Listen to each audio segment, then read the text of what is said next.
For the threat of new entry, starting capital required to enter this industry is very high.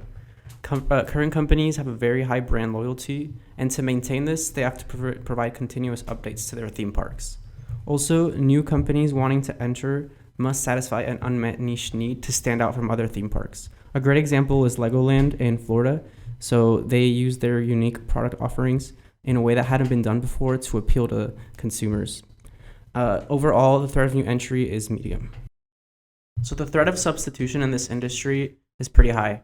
There's a high threat due to similar entertainment offered by competitors in industry. Overall, the products and services offered are relatively similar. Customers are also not loyal to just one brand. They're loyal to several brands. So people don't just go to Disney World, they don't just go to Universal, they like having a variety of options.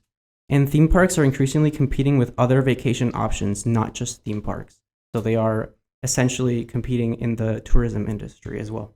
Overall, supplier power threat is medium in this industry. So it's not very high due to theme parks providing mainly experiences over products.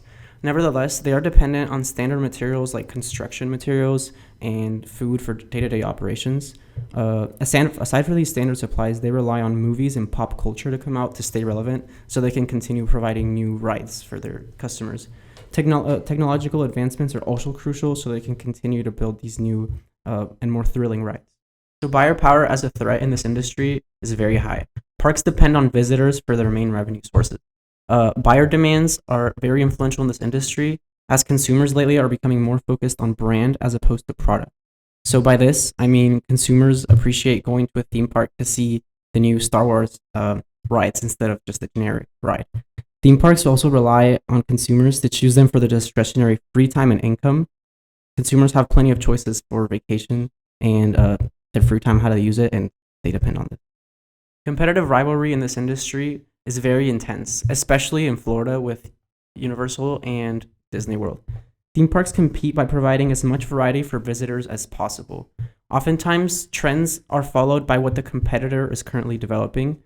For instance, if thrill rides are becoming a higher focus, the other theme park will begin to build more thrill rides. And another great example is MGM, Universal Studios. They compete by providing movie studio theme parks. In summary, for Porter's 5 forces analysis, this is a very competitive environment with a focus on brand and variety to differentiate. Switching to other brands is very common due to multiple brand loyalty with consumers. Also, it's increasingly merging the theme park industry with the tourism industry.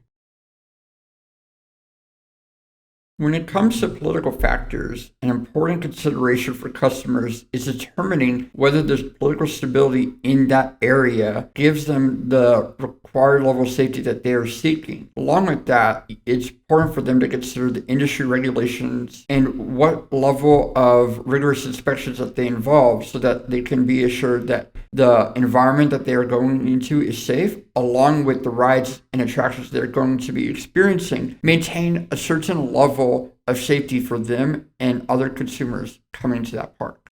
As for the economic factors, it's important to consider that there has been a recent downturn in the industry, as considering in 2019, the market used to be $73.5 billion worth. Now it has dropped down to $71.6 billion as of this year. So opportunities that have come into effect since COVID has been a motivation for dynamic pricing to be included across parks to be able to determine what time of day, how long they're going to be there, and how many people are going to be coming so that they can maximize how much money that they can incentivize from their customers in the process. Along with that, they've increased their offerings in regards to the food market, along with offering better quality food and a variety of different nutritional varieties for their customers.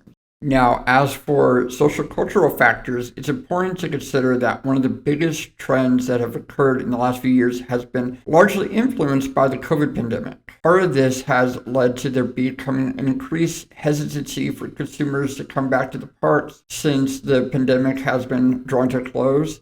Part of the response that theme parks have taken in that case has been to retrain their employees so that they can maintain a certain level of health procedures, along with learning how to de-escalate different situations due to the fact that some consumers might have conflicts with employees taking on a different belief system. In one case, it could be whether they should be masked, whether they should be vaccinated, and what level of social distancing they should apply within their time at the park.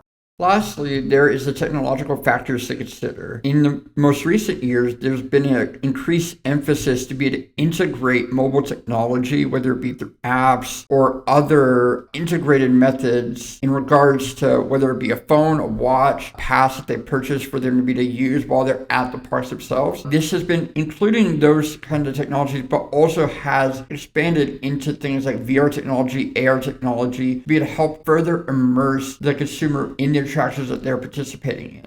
To summarize, there has been a shift in the focus to match current consumer trends, partly due to there being a retraining of the staff in these theme parks to accommodate a more inline environment based off of post-COVID conditions, along with the continued dedication to increasing the level of service and the interactive experiences that they're able to have for their customers on and off of the ride.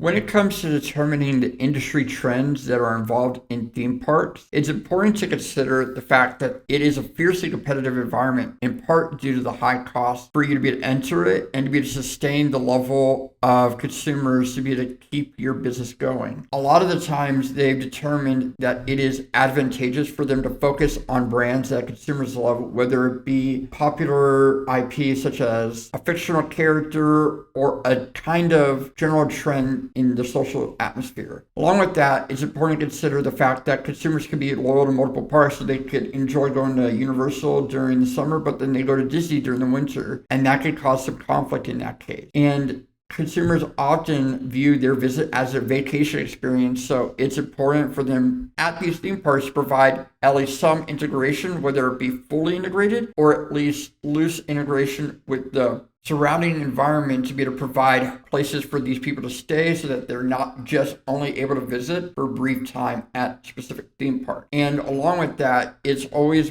become more important to be able to recognize the shift of the post-COVID consumer and recognizing through the implementation of new innovations how they can better attract new customers, and ensuring that what they have to offer establishes a more consumer-friendly environment for those that visit their park.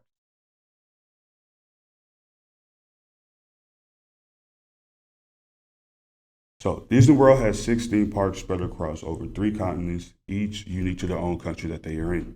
Another thing Disney World values is the themes that the parks are based off of, the stories that they tell, allowing customers to come in and step into the stories themselves. Disney World employees are also very valuable. They are a significant portion of the workforce and are highly trained, and this leads to a more productive output for the organization. The employees are also loyal and have very high retention levels, and this translates to a greater value for the Disney World to sell Disney World products. And also, Disney World has very strong patents and characters. They are a very valuable resource to them as well. This results in a greater revenue for Disney. These patents also provide Disney with licensing revenues, and with it, they are able to use their characters for a higher profit. Disney World international presence is not rare. Rivalry companies such as Six Flags and Legoland also have multiple parks outside the country, more than Disney World even has. Disney theme parks are known for being very interactive, though, as far as their themes, giving customers a real visual glimpse into the stories that they love. Disney World employees are another resource that they have, though. These employees are highly trained and skilled, which is not the case for other employees at other firms. The better compensation and work environment ensures that these employees do not leave these other firms as well. And as far as the patents and characters go, this is very rare for Disney. These patents are not easily available and are not possessed by competitors. This allows Disney to use them without interference from any competition. Competitors have already started opening parks globally, and they are not hard to open. It just takes a large investment in time, meaning that it is not inimitable.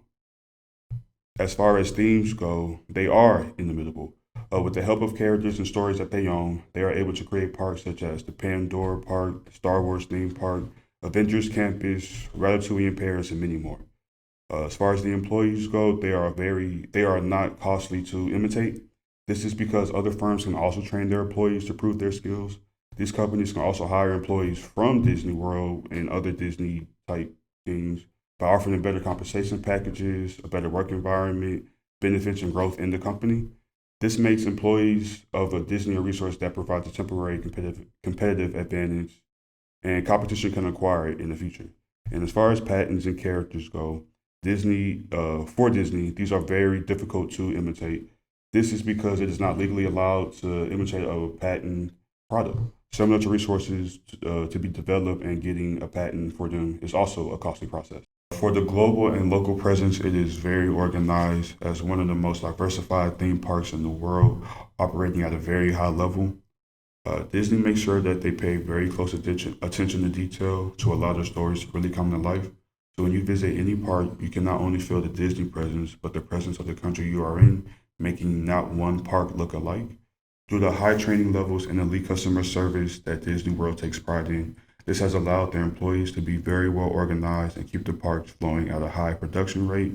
And lastly, for the patents and characters that Disney has, this is not very well organized. This means that they are not using these patents and characters to their full potential. Due to being so popular sometimes, illegal copyrights can be used without knowledge of the company knowing. It is an unused competitive advantage that exists that can be changed into a substantial competitive advantage if Disney starts selling patent products before the patents expire. With this real analysis that we did of Disney World theme parks, we were able to conclude that the themes and storytelling that the park provides gives them a sustained competitive advantage, while the patents and characters, the use of their employees, and their global and local presence are a source of unused competitive advantage. While not too bad, Disney World still has a few improvements that they can do to enhance their unused advantages to sustain advantage. Some of the strengths for Disney theme park is it is one of the world's largest theme parks. Disney and resorts are present in USA, Tokyo, Paris, Hong Kong, and Shanghai. And the theme parks and resorts focus on providing a magical experience to its guests with its hospitality. Some of the weaknesses for Disney theme parks is first, maintaining its operations and brand image requires huge investments for the company. Second, there are a few rare incidents and accidents over the years with some of the rides. And then thirdly, lack of adjustment to new cultural values such as violent zombies, monsters, and villains. Some of the opportunities for Disney theme parks include growing globally and increasing tourism in the industry is an excellent prospect to attract new international customers. The company's ability to build and innovate new attractions that bring the imaginary world to life. And then thirdly, increased focus on expanding presence in emerging economies. Some of the threats include other competitors, including Universal Studios, SeaWorld, Six Flags, and Legoland. Resorts face an increased risk of rivals duplicating their business model. And then besides the parks in the U.S., Disney World faces international competitors that will quickly alter trends of business and customer choices, resulting in loss of a strong brand name.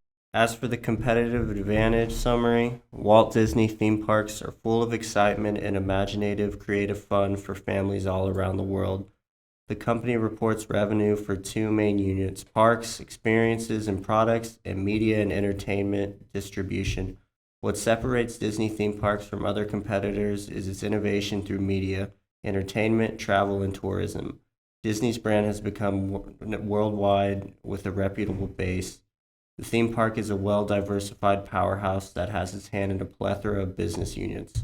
Overall, the theme park's competitive advantage stems from a vast content portfolio, boosting a strong and reputable global brand, allowing it to dominate across all of its segments in media and entertainment. A few strategic recommendations that I came up with were create an employee loyalty program to keep employees happy and keep them being productive at all times at the highest rate, and also try expanding more globally to other parts of the world. even more in locations of existing continents that they are already in. For the strategic recommendations, I think Disney theme parks should have their own Instagram page for each studios, for like Hollywood Studios, Epcot, and Animal Kingdom. Also, Disney theme parks should create and innovate more imaginary characters. And then finally, I think Disney should include superheroes and characters that are involved in other studios such as DC and Marvel.